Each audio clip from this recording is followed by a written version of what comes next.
We have one message for America. Welcome to Afghanistan.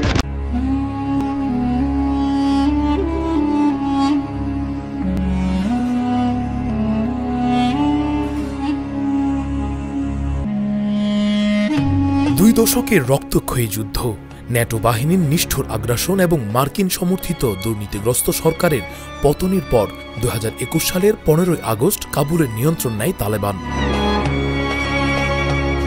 সেই থেকে শুরু হয় আফগানিস্তানে এক নতুন অধ্যায়ের, যেখানে বন্দুকের গর্জনের বদলে শোনা যেতে থাকে উন্নয়ন, স্বয়ংসম্পূর্ণতা, দুর্নীতিমুক্ত প্রশাসন ও শরঈ ন্যায় বিচারের কণ্ঠস্বর। বিশ্বের অনেকেই মনে করেছিলেন আন্তর্জাতিক স্বীকৃতি না পাওয়া এবং পশ্চিমা নিষেধাজ্ঞায় পর্যুদস্ত তালেবান সরকার দ্রুত ভেঙে পড়বে, কিন্তু বাস্তবতা প্রমাণ করেছে উল্টো। গত 4 বছরের মধ্যে তালেবান সরকার এমন কিছু অভূতপূর্ব সাফল্য অর্জন করেছে যা শুধু আফগানদের আস্থা ফিরিয়ে দেয়নি, বরং গোটা বিশ্বের কাছে তালেবান শাসিত আফগানিস্তানকে এক নতুন রোল মডেল হিসেবে দাঁড় করিয়েছে। তালেবান শাসনের অন্যতম বিস্ময়কর সাফল্য হল অর্থনীতির স্থিতিশীলতা এবং মুদ্রানীতিতে তাদের সক্ষমতা। 2023 সালে আফগানিস্তানের মুদ্রা আফগানি পারফরমেন্সে মার্কিন ডলার সহ বিশ্বের প্রধান মুদ্রাকে ছাড়িয়ে যায়।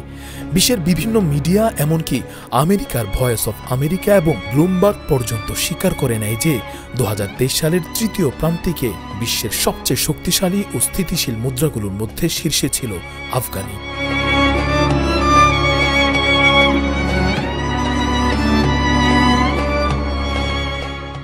বিশ্বব্যাংকের মতে 2022 সালে দেশটিতে মুদ্রাস্ফীতি প্রায় অর্ধেকে নেমে আসে। একই সময়ে রাজস্ব আদায়ের পরিমাণ দাঁড়ায় $154 কোটি, যা আগের কোনো আফগান সরকারের পক্ষে সম্ভব হয়নি। রপ্তানি আয় 90% বেড়ে দাঁড়ায় $1.7 বিলিয়ন, যেখানে 2020 সালে তা ছিল মাত্র $800 মিলিয়ন। 2001 থেকে 2021 পর্যন্ত আফগানিস্তান ছিল বিশ্বের অন্যতম দুর্নীতিগ্রস্ত দেশ। কোটি কোটি ডলারের ত্রাণ সহায়তা গেলেও বাস্তবে তার কোনো প্রভাব পড়ত না সাধারণ মানুষের জীবনে। অথচ তালেবান সরকার মাত্র 2 বছরের মধ্যে দুর্নীতির লাগাম টেনে ধরে এমন স্বচ্ছ প্রশাসন প্রতিষ্ঠা করতে সক্ষম হয়েছে যা আফগান জনগণের আস্থার পুনঃস্থাপনের মুখ্য ভূমিকা রেখেছে।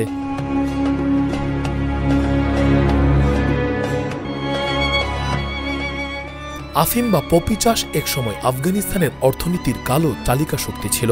এই চাষ হেক্টরের হিসেবে ছিল 2,33,000, কিন্তু 2023 সালের মধ্যে তা কমে আসে মাত্র 10,800 হেক্টরে, প্রায় 95% হ্রাস। 2025 সালে এসে তালেবান সরকারের দাবি দেশের বেশিরভাগ প্রদেশেই পপি চাষ সম্পূর্ণরূপে বন্ধ হয়ে গেছে। এটি শুধু আফগান সমাজ নয়, গোটা বিশ্বে মাদক প্রবণতা কমাতে এক বড় অবদান।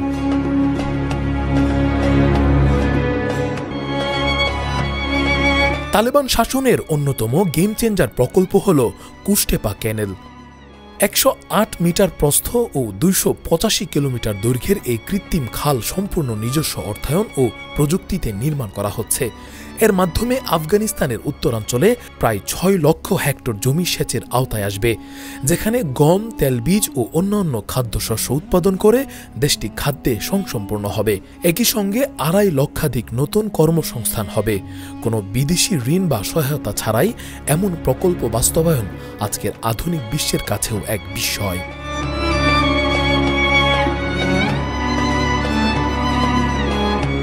তালেবান শাসিত আফগানিস্তান প্রযুক্তিতেও পিছিয়ে নেই। ইতিমধ্যে দেশীয় প্রযুক্তিতে সুপার কার তৈরির ঘোষণা দিয়েছে আফগান সরকার।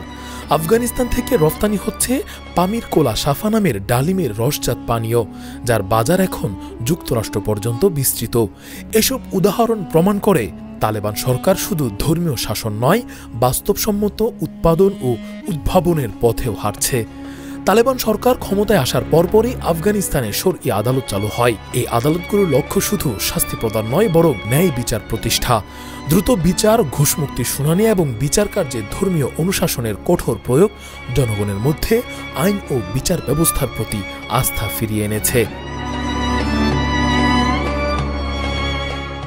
তালেবান সরকার কেবল নিজস্ব গোষ্ঠীকেই নয়, দেশের ভিন্ন মতাবলম্বী ইসলামী ও জাতিগত গোষ্ঠীগুলোকেও অন্তর্ভুক্তির পথে আহ্বান জানিয়েছে।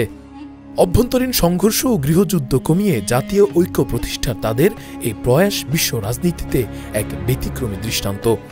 বিশ্বের কোনো রাষ্ট্র এখনও তালেবান সরকারকে আনুষ্ঠানিক স্বীকৃতি না দিলেও চীন, রাশিয়া, তুরস্ক, সৌদি আরব, কাতার ও আরব আমিরাতের সঙ্গে নিয়মিত সম্পর্ক রক্ষা করছে তালেবান। ইতিমধ্যে $650 কোটি চুক্তি স্বাক্ষর হয়েছে বিভিন্ন আন্তর্জাতিক কোম্পানির সঙ্গে, যা দেশটির খনিজ সম্পদ উন্নয়নে ব্যাপক ভূমিকা রাখবে। বিশ্বের সবচেয়ে মূল্যবান ও প্রয়োজনীয় খনিজ লিথিয়াম সহ সোনা, তামা, লোহা এবং অন্যান্য খনিজের বিপুল ভাণ্ডার লুকিয়ে আছে আফগানিস্তানের মাটির নিচে। আন্তর্জাতিক বাজারে এর মূল্য প্রায় $3 ট্রিলিয়ন। চীন ইতোমধ্যে এই সম্পদের উন্নয়নে বিনিয়োগে আগ্রহ দেখিয়েছে, যা ভবিষ্যতে আফগান অর্থনীতিকে দুর্দান্ত উচ্চতায় পৌঁছতে সাহায্য করবে। তালেবান সরকারের শাসন নিয়ে বহু বিতর্ক থাকলেও এই কথা অস্বীকার করার উপায় নেই। 2021 সালের পর তাদের হাতে আফগানিস্তান যেমন অর্থনৈতিকভাবে ঘুরে দাঁড়িয়েছে, তেমনি ভেঙে পড়া প্রশাসন, সমাজ ও রাষ্ট্র কাঠামোকে তারা নতুন করে গড়ার সাহসিকতা দেখিয়েছে। বিশ্বে যারা আফগানিস্তান শব্দটি শুনলেই যুদ্ধ, অনুন্নয়ন ও উগ্রতার ছবি আঁকে, তাদের জন্য এই তালেবান শাসিত দেশ এখন এক নতুন বাস্তবতা, যেখানে সীমিত সম্পদ, আন্তর্জাতিক বাধা, স্বীকৃতিহীনতা ও চাপের মধ্যেও মাথা উঁচু করে দাঁড়াবার গল্প লিখছে এক জাতি।